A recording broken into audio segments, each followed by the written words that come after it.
Maisha ni fumbo kubwa mno ambalo kwa takribani miaka bilioni 4.5 ambayo ulimwengu umekuwepo, hakuna binadamu ambaye ameweza kulifumbua fumbo hilo kwa ukamilifu. Hii ni kutokana na ukweli kwamba hakuna binadamu anayejua kesho yake. Katika hili bibie Bernadette Adams anaweza kuwa shahidi mzuri. Bernadette anakumbuka jinsi alivyohisi mara ya kwanza yeye na kipenzi chake Jean-Pierre walipocheza dansi. Kwa wakati huo Bernadette alikuwa na umri wa miaka 24 na Adams alikuwa na miaka 19. Walikutana mpirani katika mji wa jirani. Kutoka kwao alikuwa msichana Mfaransa wa kijijini na Adams alikuwa mhamiaji kutoka Afrika. Bernadette hakujua kuwa huo ulikuwa mwanzo wa simulizi yenye kusikitisha baina yao.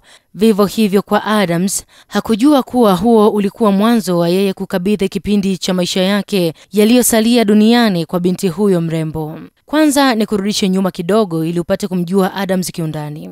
Bwana huyo alizaliwa kipindi cha ukoloni mnamo tarehe 10 Machi 1948 huko Dakar, French West Africa, ambapo kwa sasa ndiyo nchi ya Senegal. Alikulia hapo hadi alipofikisha umri wa miaka 10, ndipo alipoondoka Senegal na kwenda Ufaransa pamoja na bibi yake kwa sababu ya kidini, na bibi yake alikuwa Mkatoliki mwaminifu.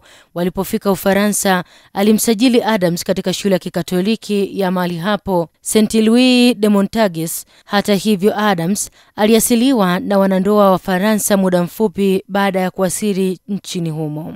Wakati wa masomo yake, Adams alifanya kazi katika kiwanda cha utengenezaji wa mpira na alianza kucheza soka katika virabu kadhaa vya eneo la Lorient. Adams alianza kucheza timu ya Etente BFN mwaka 1967 kama mshambuliaji, ambapo akiwa na timu hiyo waliibuka washindi wa pili katika France Amata mara 2. Mnamo mwaka 1970 alijiunga na Nimes na kuendelea kusalia katika Ligue 1 kwa misimu 9 iliyofuata, pia kuchezea timu ya Nice na PSG.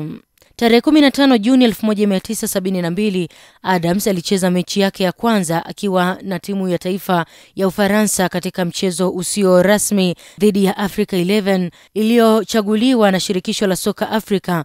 Mechi yake ya kwanza ya ushindani alicheza tarehe 13 Oktoba ya mwaka huo, na ulikuwa mchezo wa kufuzu kombe la dunia la 1974. Walishinda bao 1-0 dhidi ya Soviet Union.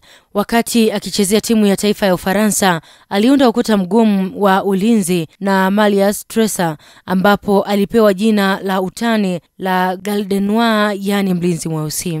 Adams na mkewe Bernadette walifunga ndoa Aprili 1969 na kupata watoto wawili, Laurent aliyezaliwa mwaka 1969 na Frederic aliyezaliwa 1976. Kufuatia jeraha la kupasuka kwa tishu na mishipa ya goti, alilazwa hospitalini kwa ajili ya upasuaji tarehe 17 Machi 1982 katika hospitali ya Edward Heriot huko Lyon, kwa sababu wafanyakazi wengi wa hospitali walikuwa kwenye mgomo wakati huo. Makosa makubwa yalifanywa na daktari wake wa ganzi ambaye alikuwa ni mwanafunzi wa vitendo. Mwanafunzi huyo ambaye alikiri kuwa ilimlazimu kufanya kazi ambayo haikuwa yake kwa sababu ya mgomo.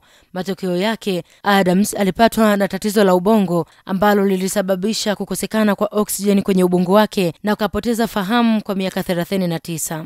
Katikati ya miaka ya 1990, mahakama ilitoa maamuzi kuhusu kesi hiyo. Daktari wa upasuaji na mwanafunzi aliyefanya makosa walipewa hukumu ya kusimamishwa kazi kwa muda wa mwezi mmoja na walitozwa faini ya dola za Kimarekani 815 pekee. Sasa tunarudi kwa mkewe bibie Bernadette, ambaye aliendelea kushughulikia mahitaji yote ya mume wake, ikiwemo chakula, mavazi, usafi na kumliwaza kwa miaka yote 39 ambayo Adams alikuwa amelala tu kitandani, na alikataa mume wake kukatizwa uhai wake ili kuondoa mateso ambayo alikuwa akiyapata. Bernadette Adams ni mwanamke wa ajabu, mpole lakini mwenye moyo mkunjufu, ambaye hakuwahi kufikiria hata mara moja kuzima mashine ya kumsaidia maisha mume wake licha ya hali yake. Kwa miongo 4 alitumia karibu kila siku kumtunza Jean-Pierre, kubadilisha nguo zake, kutayarisha chakula chake, bila kusahau kumpa zawadi na mara nyingi kuzungumza naye, japo Adams alikuwa hajibu chochote. Bernadette anasema hospitali ile haikuwahi kuomba msamaha kwa ajali ambayo ilisababisha kwa mumewe na hakuweza kujizuia kufikiria kila siku hata wachezaji wenzie wa Ufaransa ni mmoja tu aliyewahi kumtembelea Adams na kumjulia hali.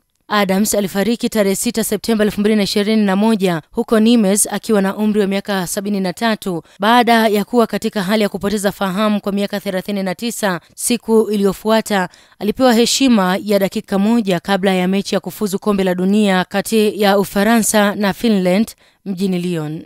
Endelea kupumzika kwa amani, Jean-Pierre Adams. Jumuiya ya wapenda michezo duniani itaendelea kuishi katika kumbukumbu zako daima. Mimi ni Sara Mwambepo, hii ni Dream FM.